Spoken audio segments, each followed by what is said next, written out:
This is OwlUp, where learning happens in minutes, not hours. For a deeper journey, explore all our courses at owlup.co. Now, let's dive in.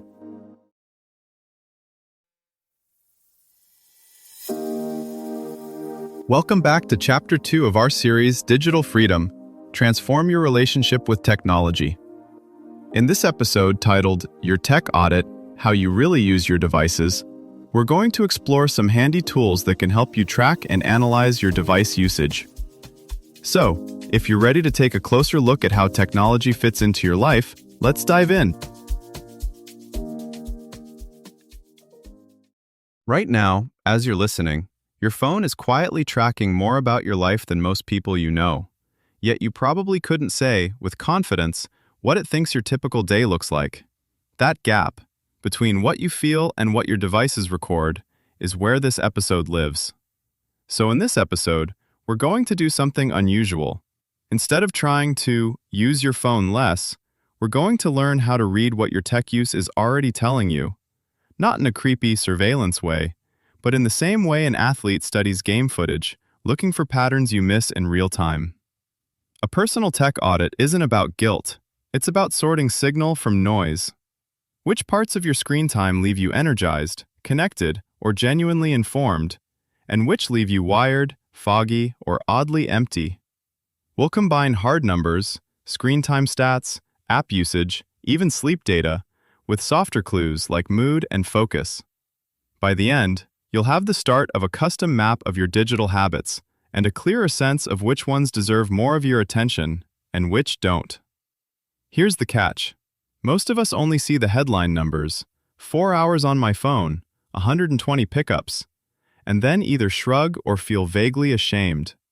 Neither reaction is useful. The real insight comes from context: when you're scrolling, what you're avoiding, and how you feel right after. Is that 20-minute news break a reset or the start of a spiral? Are late-night notifications quietly stealing tomorrow's focus? We're less interested in judging totals and more interested in tracing cause and effect across your day, like following weather fronts across a map.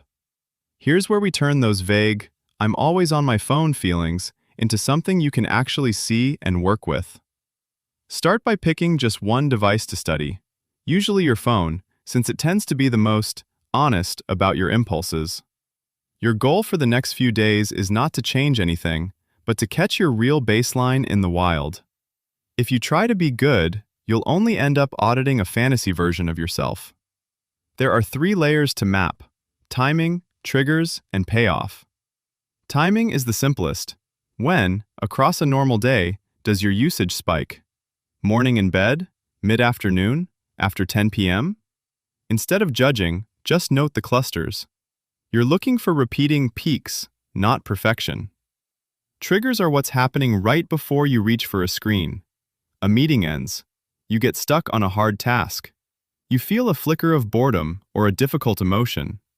Jot quick notes like, in line, argued with partner, stuck on report, can't sleep. You'll start to see that the same handful of situations account for a surprising share of your pickups. Payoff is how you feel right after a session. More focused, less anxious, genuinely entertained, or more scattered, tense, behind? This is where the numbers meet your nervous system.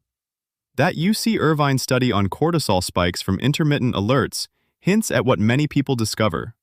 Sessions driven by pings often leave a different aftertaste than sessions you initiate on purpose. To make sense of all this, sort your regular activities into just 3 buckets. Asset time helps you learn, earn, create, or deeply connect.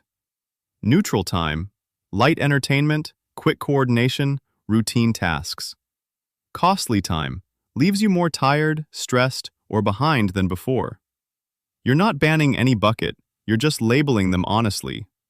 That's how you'll spot patterns like, my costly time is mostly late-night social scrolling, or my asset time happens in concentrated blocks when notifications are off. One analogy to keep in mind: this process is closer to a doctor taking your vitals than a judge handing down a sentence. You're observing, not prosecuting. Once you see your real patterns on the table, Even small, targeted tweaks can shift your days more than any dramatic digital detox ever will. Think less about good or bad apps and more about roles they play in your day. Your calendar might be the quiet project manager, surfacing only when invited. A group chat can be the friend who pops by unannounced, sometimes welcome, sometimes derailing dinner. That one game or social feed? Maybe it's the coworker who always says, "Got a minute?" and somehow it's 40 minutes later. Now layer in your body's responses.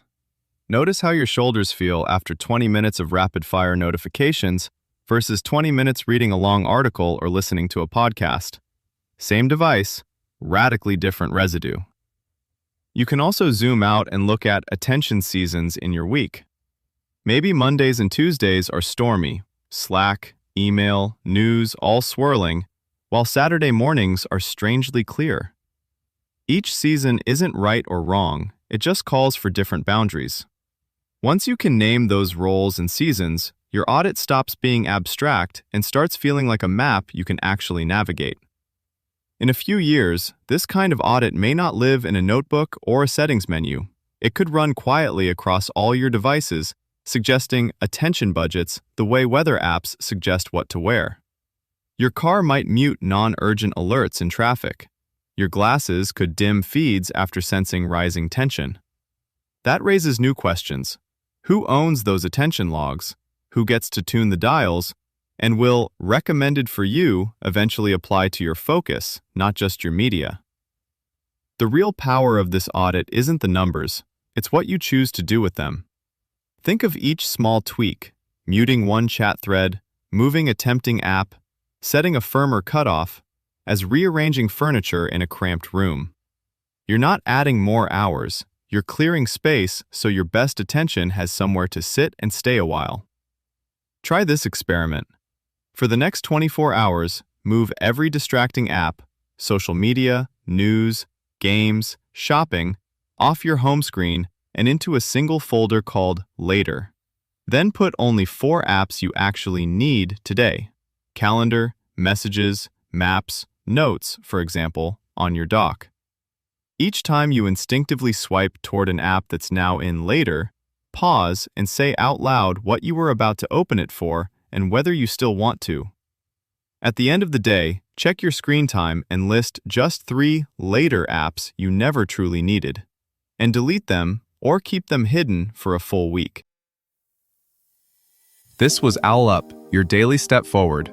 To keep learning with structured courses and more insights, go to owlup.co. Until tomorrow!